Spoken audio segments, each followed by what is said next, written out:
नाज़रीन, Saudi Arabia एक great initiative के साथ जब वो सामने आ रहा है और ऐसा इनिशिएटिव सऊदी अरेबिया ही ले सकता है और उसी को लेना चाहिए। और इसमें रीजन के अंदर अमन व अमान कायम करने की एक कोशिश है, एक एफर्ट है जो की जा रही है। नॉन एग्रेशन एग्रीमेंट ये सऊदी अरेबिया ने प्रपोज किया है। कोई किसी पर हमला नहीं करेगा, ना ईरान पर हमला होगा और ना ईरान किसी के ऊपर जब वो अटैक करेगा। ईरान की जानिब से इस इनिशिएटिव को जब वो वेलकम किया गया है और ये एक तरह से ईरान के लिए सिक्योरिटी गारंटी है। ईरान भी तो यही कह रहा है कि उन पर हमला नहीं होना चाहिए। और ईरान ने आज तक गल्फ जो स्टेट्स हैं और जॉर्डन, इन मुल्कों के ऊपर कभी अटैक नहीं किया अनटिल एंड अनलेस के अमेरिका ने इन मुल्कों की बेसिस को इस्तेमाल करते हुए ईरान के ऊपर जो वो अटैक लॉन्च किया और इनकी बेसिस और टेरिटरी जो है वो इस्तेमाल हुई। इससे पहले ईरान ने आज तक इनके ऊपर कोई अटैक नहीं किया। हालांकि अमेरिका दहाइयों से यहां पर इसलिए मौजूद है कि जी ईरान अटैक करेगा, जो कि ईरान ने नहीं किया। तो अब ये नॉन एग्रेशन एग्रीमेंट ये सऊदी अरेबिया ने प्रपोज किया है और एक एफर्ट ये है कि जैसे यूरोप था, यूरोप में भी बहुत जंगें होती थी। यूरोपियंस की तारीख अगर आप कभी पढ़ें तो कोई आपको एक ऐसा दौर नहीं मिलेगा कि सब आराम सुकून शांति से चल रहा है। मुसलसल यूरोप जब वो जंगों में, आपसी जंगों के अंदर है। दो वर्ल्ड वॉर्स कहां लड़ी गई थी, उनका आगाज कहां से हुआ था? यूरोपियन से हुआ था ना, यूरोप आपस में लड़ रहा था। तो सऊदी अरेबिया की एफर्ट है कि उसी मॉडल को फॉलो करते हुए मिडिल ईस्ट के अंदर जो है वो अमन लाया जाए। लेकिन अब इसमें मसला वही इजराइल है जिसका कारोबार चलता ही नहीं है जब तक यहां पर जंगे ना हो। तो इजराइल को कौन लगाम डालेगा? सऊदी अरेबिया, ईरान, तुर्की, कतर, मिस्र, ये तो चलो बैठकर अपने मामला तय कर लेंगे। अभी भी ये मिलकर ही मामला तय करने जा रहे थे कि ईरान ने ये जंग छेड़ दी, सॉरी इजराइल ने ये जंग छेड़ दी इनके रिलेशंस को डिसरप्ट करने के लिए। तो अब ये प्रोजेक्ट कितना कामयाब होगा? असल मसला तो इजराइल है। इजराइल को कौन लगाम डालेगा, उससे कौन नॉन एग्रेशन गारंटी लेगा, ये बहरहाल इसका एक बड़ा चैलेंज रहेगा। प्रेसिडेंट शी ने ट्रंप को बताया कि दुनिया एक क्रॉस रोड के ऊपर खड़ी है और इस वक्त इंटरनेशनल सिचुएशन जो है वो बहुत ही खराब हालत में जा चुकी है। क्या ट्रंप, क्या अमेरिका जो है वो चाइना के साथ पार्टनर बनेगा फॉर स्टेबलाइजिंग द वर्ल्ड? दुनिया में अमन अमान कायम करने के लिए क्या अमेरिका चाइना का पार्टनर बनेगा? ये उन्होंने ट्रंप को कहा। और हिजबुल्लाह ने बहुत ही इंपैक्टफुल हमले जब लॉन्च किए हैं, बड़ी तेजी के साथ हिजबुल्लाह की जो कैपेबिलिटीज हैं ड्रोन्स की, उनमें इजाफा देखा जा रहा है। और अभी कुछ नए हमलों में जो इजरायली फौज की कैजुअलिटीज हैं वो रिपोर्ट हो रही हैं। जो इजरायली फौज ने जगह जगह पर पड़ाव कर रखा है वहां पर जो है वो अटैक किया गया है हिजबुल्लाह की जानिब से। ये तमाम सूरत हाल आपके साथ शेयर करेंगे, लेकिन सबसे पहले रशियन इंटेलिजेंस क्या कह रही है।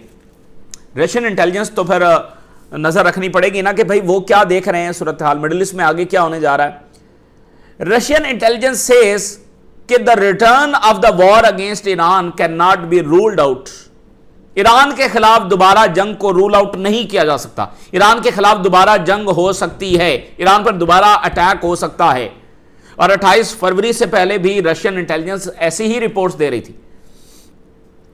तो देखिए, इस वक्त कोई अहमक ही होगा जो ये देखेगा कि जंग जब वो खत्म होगी और जंग दोबारा नहीं होगी। देखिए, बात यह है कि क्या इजराइल ने अपना ग्रेटर इजराइल प्रोजेक्ट छोड़ दिया है? क्या इजराइल ने ईरान को तबाह करने की जो उसकी साजिश है उसको रोक दिया है? तो फिर जंग कहां रुकी है? उनको ईरान ने मुंह तोड़ जवाब दिया है, उनके मंसूबे फेल हुए हैं, लेकिन उन्होंने अभी तक अपने प्रोजेक्ट्स को छोड़ा नहीं है।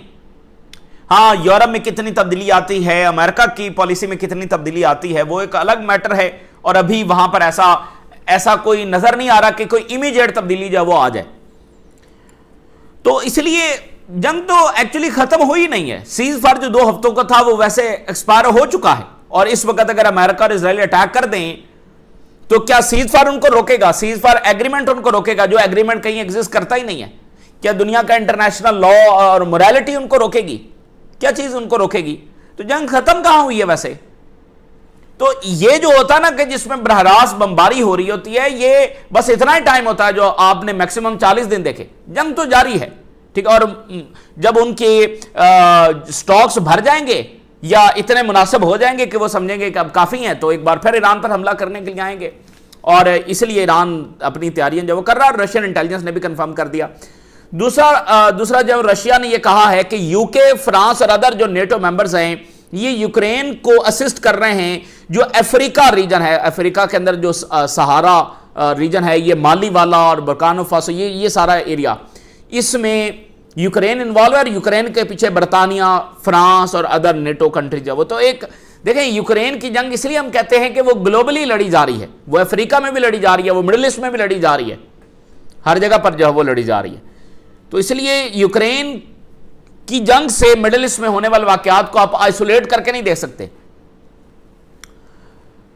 अच्छा, अब इसी के साथ जो है वो रशिया के जो फॉरेन मिनिस्टर हैं और ईरान के जो फॉरेन मिनिस्टर हैं, उनकी मुलाकात हुई है ब्रिक्स समिट पे। और जॉन मेयरशाइमर क्या बात कर रहे हैं, जो अमेरिका के बड़े पॉलिटिकल थिंक टैंक हैं, उन्होंने कहा कि अगर इजराइल ये जंग हारता है, देखें जंग अभी जारी है, अगर इजराइल ये जंग हारता है तो इजराइल जो है वो न्यूक्लियर अटैक ईरान पर कर सकता है। और वक्त आ गया है कि अब दुनिया में जो बदमाश रियासत है उसको लगाम डाली जाए। इजराइल को या तो डिसआर्म किया जाए, इसका न्यूक्लियर इससे जब लिया जाए, या फिर इसको अबॉलिश किया जाए। यह बहुत बड़ी बात है, यह तो कोई ओआईसी लीडर ये बात करने की जरूरत नहीं कर सकता। इजराइल को अबॉलिश किया जाए। अबॉलिश आप क्या मतलब समझते हो? खत्म कर देना, अबॉलिश कर देना। जैसे आप प्रोजेक्ट शुरू करते हैं और आप फिर उस प्रोजेक्ट को जब खत्म कर देते हैं, अबॉलिश कर देते हैं, तो इस प्रोजेक्ट को भी अब या तो अबॉलिश कर दिया जाए या फिर इसको डिसआर्म किया जाए। The world can no longer carry this burden. दुनिया अब यह बोझ नहीं उठा सकती। तो यही बात तो खालिद मिशाल ने की थी, हम कई बार इस बात को कोट कर चुके हैं। उन्होंने कहा था कि इजराइल आलमी मफादात के ऊपर बर्डन बन चुका है। आज दुनिया में इतना क्राइसिस, इतनी खराब हालात जो कि मजीद खराबतर होते चले जा रहे हैं, फ्लाइट्स कैंसिल हो रही हैं, रोजगार जा रहे हैं, नौकरियां खत्म हो रही हैं, इंडस्ट्रीज तबाह हो रही हैं, क्या कुछ नहीं हो रहा। इसकी सारी वजह क्या है, कौन है? तो डेफिनेटली इजराइल है।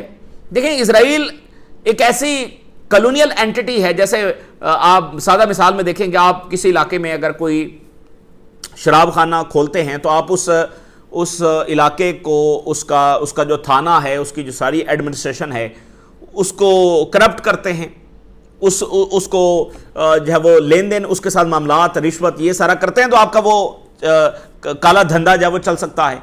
तो इसी तरह इजराइल ने इंटरनेशनल सिस्टम को करप्ट किया है, क्योंकि इंटरनेशनल सिस्टम करप्ट नहीं होगा तो फिर ये एंटिटी कायम नहीं रह सकती। मोरालिटी के ऊपर, इंटरनेशनल लॉ के ऊपर, यूनाइटेड नेशन चार्टर के ऊपर ये एंटिटी नहीं चल सकती। कौन से लॉ के तहत वो अपने बॉर्डर्स को एक्सपैंड किए जाते हैं, और कौन से लॉ के तहत जिसमें उनके कोई बॉर्डर ही नहीं है, इजराइल के कोई बॉर्डर ही नहीं है। वो कहें कि हमारे बॉर्डर जो वो मिस्र तक जाते हैं, तो वो कह सकते हैं, क्योंकि उनके कोई डिफाइंड बॉर्डर है ही नहीं। तो ये दुनिया को सोचना है कि ये जो इतना पेन इस वक्त दुनिया उठा रही है, जैसे उर्दगान ने खुद कहा था कि ये जो बिल है, ये सारा जंग का बिल, ये दुनिया पे करेगी बिला वजह। जंग इजराइल की है, लेकिन इसका बिल जो है वो दुनिया पे करेगी। तो वो दुनिया इस वक्त पे कर रही है। यूरोप हर रोज 500 जो मिलियन यूरोज है डेली एक्स्ट्रा पे कर रहा है। $35 बिलियन अमेरिकन ने एक्स्ट्रा पे किए हैं फॉर एनर्जी प्राइसेस। $35 बिलियन, एक अमेरिकन के जेब के ऊपर कितना बोझ गया है। तो आपके सामने है कि इजराइल एक ग्लोबल सिक्योरिटी थ्रेट बन चुका है। सो जॉन मेयरशाइमर यही बात कर रहे हैं, बट ऐसा अभी कुछ नजर नहीं आ रहा कि कोई इजराइल को जो लगाम डाली जाएगी। पोप लियो ने बात बड़ी इंपॉर्टेंट की है। पोप लियो ने कहा है, उन्होंने वार्निंग दी है यूरोप को कि वो रीआर्मामेंट जो कर रहा है ये कोई अच्छा स्टेप नहीं है।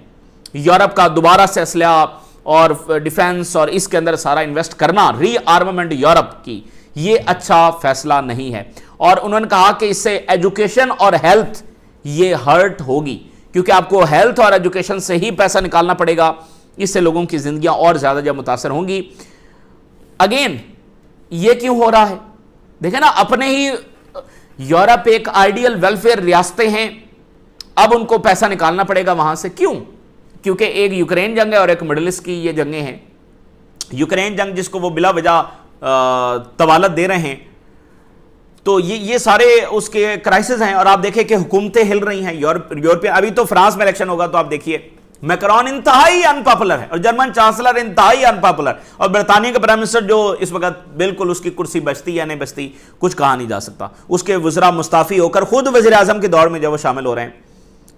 और पोप ने फिर एक बड़ी इंपॉर्टेंट बात की इसी स्पीच के अंदर। उन्होंने कहा कि ये दोबारा से रीआर्मामेंट करना और डिफेंस में पैसा लगाना, इससे सिर्फ ये होगा कि लोग मजीद मुश्किलात का शिकार होंगे और ये अमीर करेगा उस मुट्ठी भर इलीट को जिनको कोई परवाह नहीं है कॉमन गुड की, जिनको दुनिया की कोई परवाह नहीं है, वो मुट्ठी भर इलीट को ये फायदा होगा इससे कि जो आप असले के ऊपर पैसा खर्च करेंगे।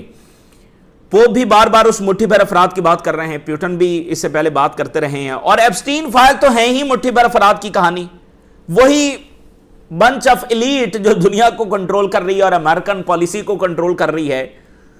सो यही तो है ये, यानी कि ईरान जंग के पीछे भी वही लोग हैं, यूक्रेन जंग के पीछे भी वही लोग हैं, बाकी दुनिया के क्राइसिस, अफ्रीका में जो कुछ हो रहा है, लैटिन अमेरिका में जो कुछ हो रहा है, स्मगलिंग, डायमंड, ये सारे आप जो काले धंधे इंटरनेशनली हो रहे हैं उसके पीछे वो बंच ऑफ इलीट ही है।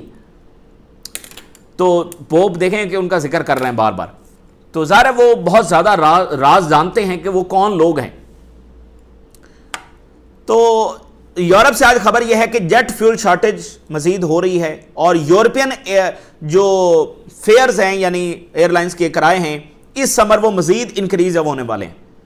आपको पता है समर में यानी वो पीक टाइम होता है कि पूरी दुनिया से लोग जो वो ट्रैवल करते हैं, तो अब प्राइसेस बहुत हाई होंगी। एयरलाइंस जो फ्लाइट्स भी कैंसिल कर रही हैं और उधर जो है वो किराए बढ़ रहे हैं, तो लोगों के लिए ट्रैवल करना बहुत मुश्किल होगा। तो समर में जहां पर इकॉनमी को बूस्ट आना चाहिए था वो बहुत बुरे तरीके से हिट होने जा रही है। आपको पता है बहुत सारे कारोबार ऐसे होते हैं कि वो इंतजार कर रहे होते हैं कि अपने सीजन का, कि सीजन के बाद वो 6 महीने फिर बैठकर उसी सीजन की कमाई वो खा रहे होते हैं। तो वो सीजन ही ना लगे तो फिर कितने कारोबार जब वैसे ही फारिग हो जाएंगे, कितनी नौकरियां जब चली जाएंगी। और आईएमएफ ने कहा है कि ग्लोबल इकोनॉमी जो है वो नेगेटिव सिनेरियो की वजह से जा रही है due to prolonged war in Middle East. देखें जंग खत्म नहीं हुई है, क्योंकि आपने क्या कोई मुआहिदा किया है? क्या रोज ट्रंप ये नहीं कहता कि हम हमला कर सकते हैं? तो जंग खत्म कहां हुई है? मुआहिदा होता है, जंग के खात्मे का ऐलान होता है, तो जंग कोई खत्म नहीं हुई है मिडिल ईस्ट के अंदर, मुसलसल एक जंग की तलवार लटक रही है। अच्छा, अब क्या यूएई के जो कोई अहम रहनुमा हैं, कोई ऑफिशियल्स हैं या यूएई के सदर हैं, क्या वो इस वक्त तल अवीव में हैं? क्योंकि एक रॉयल प्लेन यूएई का वो तल अवीव पहुंचा है और उसके बाद जब वापस आया, कल रात वो तल अवीव पहुंचा, कुछ देर पहले जब वापस वहां से रिटर्न हुआ है। तो रॉयल प्लेन है, अब पता नहीं इसके अंदर जब वो कौन गया है। अच्छा, जो नेतन्याहू का एक करीबी साथी है जो कि नेतन्याहू के विजिट में 26 मार्च को यूएई आया था, उसने अहवाल बयान किया है कि नेतन्याहू का कैसा इस्तकबाल यूएई में किया गया। Former Netanyahu aide claim to have joint secret UAE visit. अब जरा देखिए कि ये जलती पर तेल का काम कैसे कर रहे हैं। अभी भी इन मुल्कों को समझ नहीं आ रही कि इजराइल इनका दोस्त नहीं है। अब इसको ये लिखने की जरूरत थी? अब जरा सोचें इनकी साजिशें, ये थ्रू आउट द सेंचुरीज यही कुछ करते आए हैं और ये यही करने में माहिर हैं। कहता है कि यूएई के सदर और उनके फैमिली मेंबर्स ने आकर जो है नेतन्याहू का इस्तकबाल किया, और जब नेतन्याहू जब वो यूएई की सॉइल पर उतरा तो वो बहुत ज्यादा खुश थे, और यूएई के सदर ने नेतन्याहू की गाड़ी को पर्सनली जो है वो ड्राइव किया और अपनी प्राइवेट व्हीकल के अंदर, प्राइवेट गाड़ी के अंदर खुद ड्राइव करके एयरपोर्ट से या जहां भी वो उतरा किसी बेस पर व्हाटएवर, तो वहां से वो लेकर पैलेस तक खुद यूएई के सदर जब वो ड्राइव करके लेकर आए। और उन्होंने बहुत ज्यादा रिस्पेक्ट दी नेतन्याहू को, personally driving him in his private vehicle from the plane all the way to palace. ये मुझे बताइए, लिखने की क्या जरूरत थी कि उनकी फैमिली ने भी आकर नेतन्याहू का इस्तकबाल किया, एंड दे वर ओवरजॉयड, वो बहुत ज्यादा खुश थे, उनकी फैमिली बहुत खुश थी कि नेतन्याहू उनके सॉइल के ऊपर उतरा, और यूएई के सदर बहुत खुश थे। ये उसने लिखा है। अब आप जरा सोचें कि वो बताना क्या चाह रहा है, ईरान को क्या मैसेज दिया जा रहा है और बाकी रीजन को क्या मैसेज दिया जा रहा है। और वो लोग जो नेतन्याहू को अपने घर बुलाकर और अपने बीवी बच्चों से मुलाकात करवाते हैं और कहते हैं कि हम बड़े खुश हुए हैं, सो ठीक है, वो जिस भी कश्ती में सवार हुए, अगर वो नेतन्याहू के साथ अपने बीवी बच्चों को मिलवाते हैं और उस पर खुश होते हैं और अपने अपने घर बुलाते हैं, तो ठीक है, ये उनकी मर्जी है, ये उनकी पॉलिसी है। अब इसमें अगला ट्विस्ट देखिए, यूएई ने डिनाई कर दिया कि नेतन्याहू का कोई दौरा यूएई का हुआ ही नहीं है। अब बताएंगे क्या करना है। यूएई कह रहा है कोई नेतन्याहू यहां पर आया ही नहीं है। डेफिनेटली वो आया है, बट अब ये क्यों डिनाई कर रहे हैं, ये गेम्स हैं जो वो खेल रहे हैं। बहरहाल एक बड़ा ही संगीन वाकया हुआ है, और संगीन वाकया यह हुआ है कि बेन गवर बहुत सारे सेटलर्स के साथ मस्जिद अक्सा में दाखिल हुआ है और इसने इजरायली झंडा भी उठा रखा था। यह पहली बार हुआ है for the very first time ever कि इजरायली झंडा अंदर लाया गया, यानी एक तरह से उसने वहां पर इजरायली झंडा लहराया है। उसने इजरायली झंडा पकड़ रखा था और उसने क्या बात की, इसने कहा कि हमने सबको शिकस्त दे दी है और अल अक्सा, जिसको वो टेंपल माउंट कहते हैं, is now in our hands, ये अब हमारे कंट्रोल में मुकम्मल तौर पर आ चुकी है। ये उसके अल्फाज हैं। और मिस्र कह रहा है कि हम तो जेट्स डिप्लॉय करेंगे ईरान के खिलाफ, और जॉर्डन कह रहा है कि हम तो इजराइल की तरफ जाने वाले मिसाइल रोकेंगे। जॉर्डन की गवर्नमेंट ये कह रही है, क्योंकि इसी से अमन का रास्ता जब निकलेगा। बहरहाल अब ये आपके सामने सूरत हाल है, ये बहुत ही सेंसिटिव है। ये मतलब इस तरह से उनका अंदर जाना और वहां पर खड़े होकर वो ये अनाउंस कर रहा है, और ये बिल्कुल सब खामोश बैठे हुए हैं, तमाशाई हैं, और बल्कि इजराइल की तरफ जाने वाले मिसाइल रोकते हैं। ये आपको पता है ना कि मिडिल ईस्ट में अचानक कुछ होता है, मतलब मुजाहरे शुरू हो गए, इस तरह के वाकयात हो गए, वो अचानक होते हैं। तो इसलिए ये बड़े ही एहतियात की ज़रूरत है इन तमाम गवर्नमेंट्स को, क्योंकि ये मामला बड़े हसास हैं। देखें, लोग मुसलसल देख रहे हैं ना, मुसलसल देख रहे हैं अपनी गवर्नमेंट्स का क्या बिहेवियर है, फ़लस्तीनियों के साथ जो कुछ होता रहा उस पर इन्होंने क्या किरदार अदा किया, और पॉलिसी वहीं से गलती। देखें, बुनियादी गलती वहीं हुई है, गजा पर साइलेंस ही बुनियादी गलती है, और गजा में ये सारा कुछ बर्दाश्त करना कि इसी से अमन आएगा, यही गलती शुरू हो रही है। और फिर वही खामोशी को इन्होंने लेबनान में किया, वही खामोशी यमन में, वही खामोशी ईरान में, लेकिन आगाज गजा से ही है। तो उस बुनियाद को पहले दुरुस्त करें, गजा पर जब वो खड़े हो जाएं, जहां पर इस वक्त भी जेनोसाइड जो जारी है, तो गजा में जेनोसाइड को बर्दाश्त करके कोई अमन नहीं आएगा यहां पर, बल्कि ये उसी का रिएक्शन ही है कि हम इतना बड़ा वायलेंस देख रहे हैं। और हिजबुल्ला ने बताया कि उन्होंने गैदरिंग ऑफ इजरायली सोल्जर्स को हिट किया है, और जो इजरायली ऑफिशियल्स हैं वो क्या कह रहे हैं, जो नॉर्थ के मेयर्स हैं वो ये कह रहे हैं कि ये जो वीक गुजरा है ये उनके लिए सबसे ज़्यादा डिफ़िकल्ट था, और जो नॉर्थ है ये मुकम्मल हालत जंग के अंदर है, और इजरायली जो इस्टेब्लिशमेंट है वो बहुत ज़्यादा डिफ़िकल्टी फेस कर रही है, इजरायली आर्मी के पास कोई सोल्यूशन नहीं है, और north is living in a real war and we are facing here is not a life, और म्यूनिसिपैलिटीज है वो हेल्पलेस हैं। हिजबुल्ला ने एक वाकया जो पेश आया है उसमें हिजबुल्ला ने मल्टीपल ड्रोन्स है वो लॉन्च किए एक ही जगह के ऊपर, फिर उन्होंने चुन चुनकर एक एक टारगेट में निशाना बनाया, कम्युनिकेशन व्हीकल्स को, फिर टैंक्स को, फिर बाकी जो व्हीकल्स हैं, यानी वो अब ड्रोन्स जाकर और मल्टीपल ड्रोन्स एक ही एरिया में जाकर और अपने टारगेट्स को वो चुन सकते हैं। ये मजीद अब उसमें एडिशन है कि एक ड्रोन नहीं, मल्टीपल ड्रोन्स एफपीवी एक ही एरिया में। इसका मतलब मल्टीपल ऑपरेटर हैं जो एक साथ कोऑर्डिनेशन के साथ काम कर रहे हैं। कोई कम्युनिकेशन व्हीकल को निशाना बना रहा है, कोई टैंक को निशाना बना रहा है, कोई दूसरे को निशाना बना रहा है। और सीआईए का डायरेक्टर कह रहा है कि Iran has gun to our head with the strait of Hormuz. Strait of Hormuz के जरिए ईरान ने हमें समझ लें कि बिल्कुल गन टू आवर हेड उसने रखी हुई है। फाइनेंशियल टाइम की स्टोरी है कि सऊदी अरेबिया ने idea of non aggression agreement पेश किया है। इसमें मिडिल ईस्ट के तमाम मुल्क जो है वो शामिल होंगे और सबके साथ बातचीत जब वो जारी है। और ये हेलिसिंकी प्रोसेस जब वो इसको कहा जाता है, कोल्ड वॉर के ज़माने में यूरोपियंस ने अपने अंदर जो एक टेंशन्स थी और सारी मामलात ख़राबी थी उसको इस तरह थ्रू मल्टीपल डायलॉग प्रोसेस के ज़रिए हल किया था। बेहतरीन प्रोसेस है, इसको सपोर्ट किया जाना चाहिए। और ये बात देखिए, फाइनेंशियल टाइम ने बताया है कि जो मौजूदा जंग हुई है, हालिया जंग हुई है, उसकी वजह से अरब और ओआईसी कंट्री जो है वो रिकंसिडर कर रहे हैं अपने अलायंसेस को, और जो रीजनल सिक्योरिटी फ्रेमवर्क है उस पर अब वो एतबार नहीं कर रहे हैं। अब वो नए अलायंसेस और नए रीजनल सिक्योरिटी फ्रेमवर्क की तरफ देख रहे हैं। बड़ी तेजी है, अर्जेंसी है अरब वर्ल्ड के अंदर। ये फाइनेंशियल टाइम की स्टोरी, यानी अमेरिका पर उनका एतबार जो वो खत्म हो चुका है। यूरोपियन कैपिटल जो है उन्होंने इस आइडिया को बेस्ट आइडिया करार दिया है फाइनेंशियल टाइम के मुताबिक, फ्यूचर कॉन्फ्लिक्ट को अवॉइड करने के लिए। नॉर्वे के डिप्टी फॉरेन मिनिस्टर तेहरान पहुंचे हैं 2 रोज कबल, बड़ा अहम दौरा हुआ है। तो ये काइंड ऑफ गारंटीज हैं अगेंस्ट ईरान और बीइंग अटैक्ड। जो ईरान गारंटी मांग रहा है तो ये काइंड ऑफ वो गारंटी है फाइनेंशियल टाइम के मुताबिक। और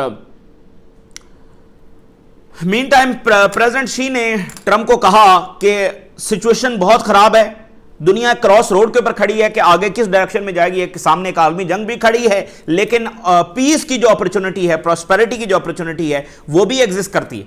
देखिए मुझे बताइए, रशिया और चाइना और अमेरिका एक ही टेबल पर बैठ जाएं तो क्या मुश्किल है दुनिया में मन करवाना। ये इन्हीं की तो जंग है जो इस वक्त जारी है। तो ये तीनों ताकतें एक ही टेबल पर बैठ जाएं तो सारे मसाइल जब वो हल हो जाएंगे दुनिया के।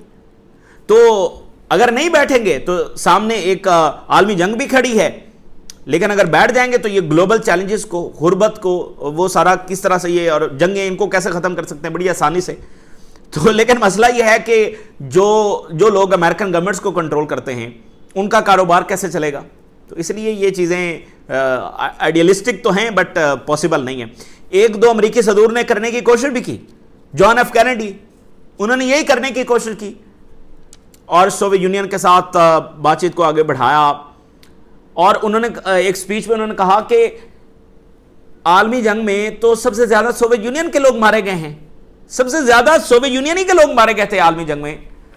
तो उन्होंने कहा सबसे ज्यादा सैक्रिफाइसेस तो उनकी हैं। तो इस तरह की उनकी एक सोच थी, लेकिन फिर आप देखें कि जॉन एफ कैनेडी के साथ क्या हुआ। तो बहरहाल ये इस वक्त की ताज़ा तरीन डेवलपमेंट्स हैं जो हमने आपके साथ शेयर किया। आपने राय से रोगा करें, इजाज़त दीजिए, अल्लाह हाफिज़।